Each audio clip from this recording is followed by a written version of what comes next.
Earning a degree used to lead to a steady job with a good salary.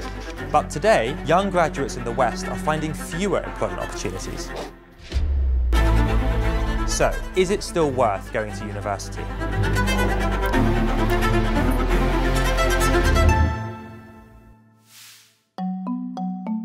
The unemployment rate of young graduates in America is now approaching the same rate for the age group as a whole.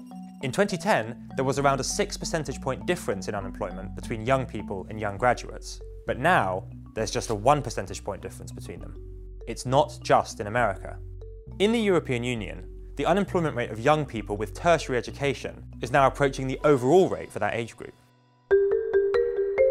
One theory for this is that universities are accepting less talented applicants, and then they aren't teaching them very well. This could lead to employers not expecting much of a difference between the average graduate and then someone who didn't go to university. Another theory is that fewer jobs need graduate-level qualifications. For example, in the past, you often needed to attend a university in order to understand how to use a computer. On the frontiers of science, the strange world of the computer. But today, almost everyone can use tech, regardless of whether or not they went to university. The number of jobs in graduate-friendly industries is also decreasing. Across the EU, the number of 15 to 24-year-olds who were employed in finance and insurance fell by 16% from 2009 to 2024. And, since 2016, the number of British 20-somethings in law and finance has fallen by 10%. It's tempting to blame AI for these waning opportunities.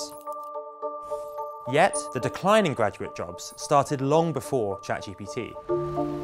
What's more likely is that the industries that traditionally employed graduates have had a tough time lately. Since the global financial crisis of 2007 to 2009, the golden age of investment banking is over. So they're spending less money on hiring graduates. In America, all this is affecting young people's decision on whether or not to attend college.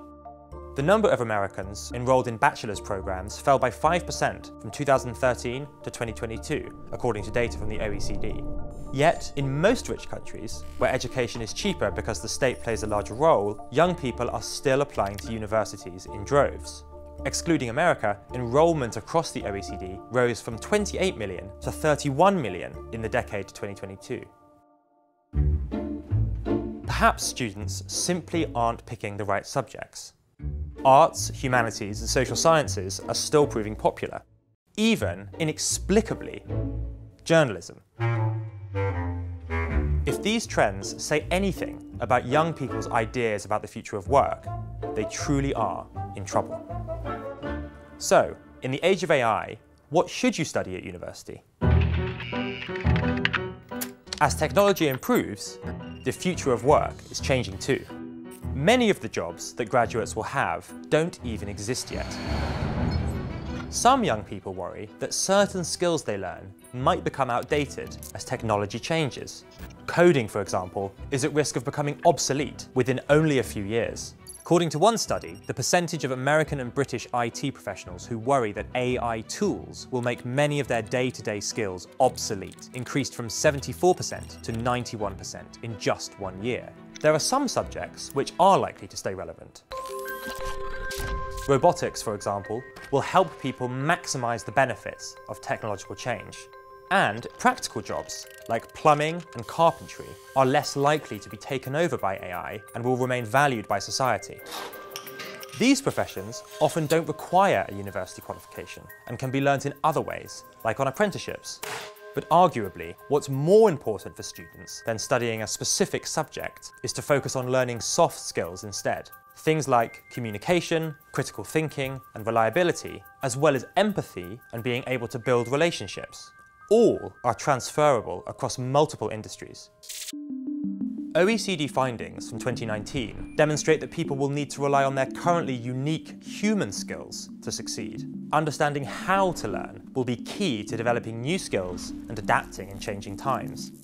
The research also suggests that jobs with complex social interactions, such as care, will still need humans, so developing skills like negotiation and persuasion will be vital.